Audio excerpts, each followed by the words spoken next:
Ya pemirsa, mantan terpidana kasus pembunuhan Vina dan Eki yaitu Saka Tatal tiba di Barreskrim Polri untuk menjalani pemeriksaan terkait dengan dugaan kesaksian palsu Aep dan Dede. Saka Tatal tiba di Barreskrim Polri Jakarta Selatan bersama tim kuasa hukumnya sekitar pukul 11 siang tadi. Barreskrim Polri akan memeriksa Saka Tatal sebagai saksi atas dugaan keterangan palsu Aep dan Dede yang sebelumnya mengaku saksi kunci kasus Vina. Selain diperiksa, pihak kuasa hukum membawa BAP atau berita acara pemeriksaan atas nama Dede dan Aep.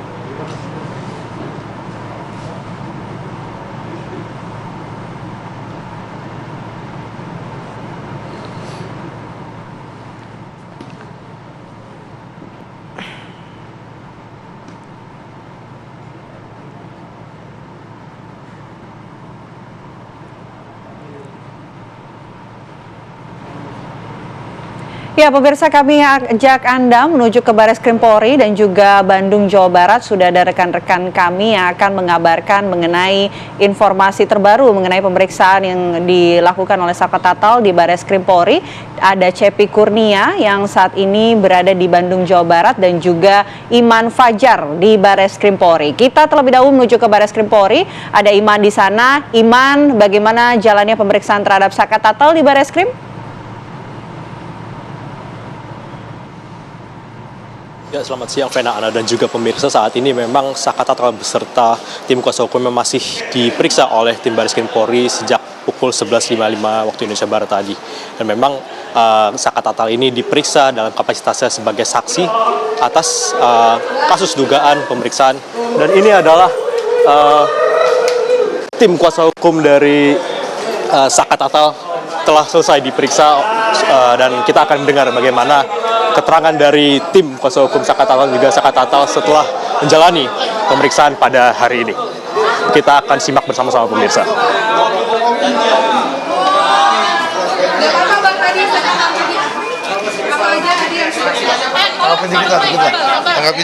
Jadi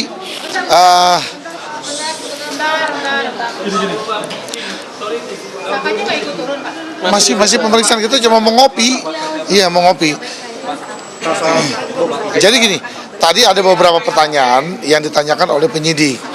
Kita melihat bahwa arahnya adalah ini kan terkait ini kan terkait menyangkut masalah laporan Aep dan Dede. Aep melaporkan tentang keadaannya seperti ini.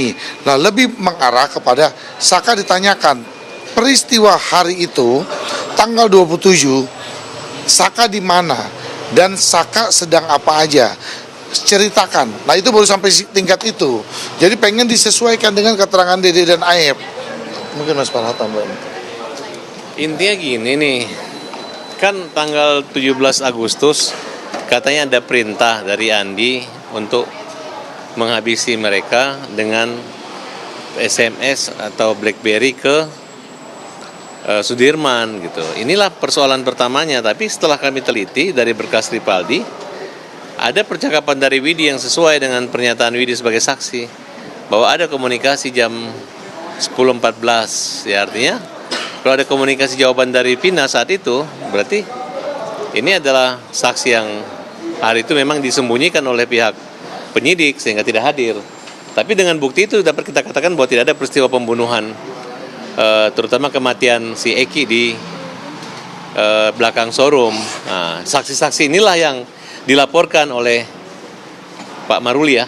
Nah, kemudian yaitu Aep dan Dede.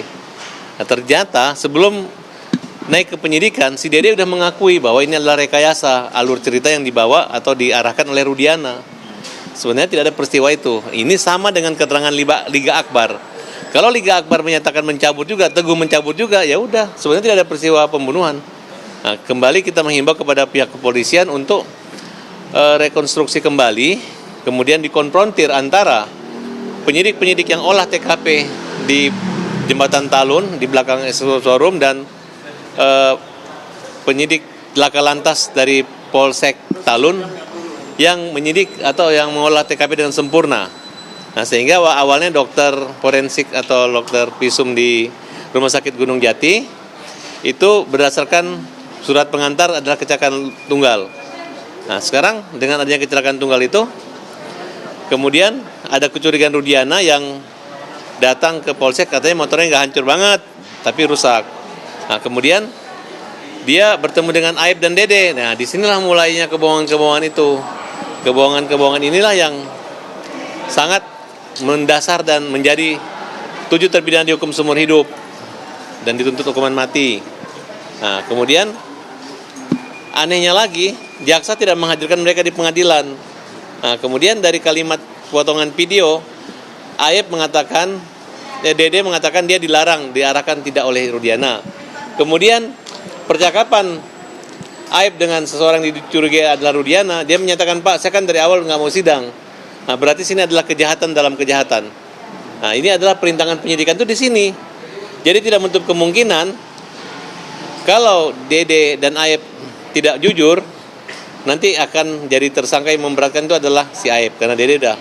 Dan Dede akan ringan sekali karena dia mengakui. Dan ini adalah saksi-saksi yang nggak akan dihalangi atau dilaporkan lagi. Jangan ditakut-takutin. Pihak Polda juga jangan menakut-nakutin Dede seolah-olah dia merusak penyidikan ini. Tidak. Justru menurut hukum dan keadilan orang-orang yang seperti ini harus dilindungi.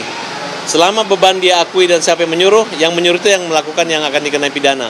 Tapi kalau dia menutupi penyuruhan, ya nanti yang akan berat adalah Aib sendiri. Jadi kami mengimbau Aib, sebelum kamu diproses penyidikan dan kebohonganmu terungkap, lebih baik kamu mengaku saja bahwa kamu sebenarnya tidak melihat, makanya kamu nggak datang di persidangan, makanya hakim hanya mengcopy paste pernyataan-pernyataan kamu, dan karena kamulah Aib 7 pidana ini mati dihukum seumur hidup sampai sekarang gitu. Bang, tolong dijelaskan lagi dong Bang, tadi Bang. Lalu tadi penyidik juga menyampaikan, artinya bahwa kita lihat ya, kalimat dari tadi penyidik bilang, apakah Saka tahu siapa yang menyuruh Dede dan Aib berbohong? Masalahnya kan Saka nggak kenal dengan mereka. Saka baru tahu kan timbul adanya Dede dan Aib kan di peristiwa sekarang. Karena Dede dan Aib di persidangan 2016 pun juga kan tidak hadir.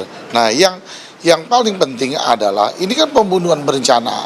Pembunuhan berencana itu ada 340. Bahwa hukumannya ini hukuman yang luar biasa.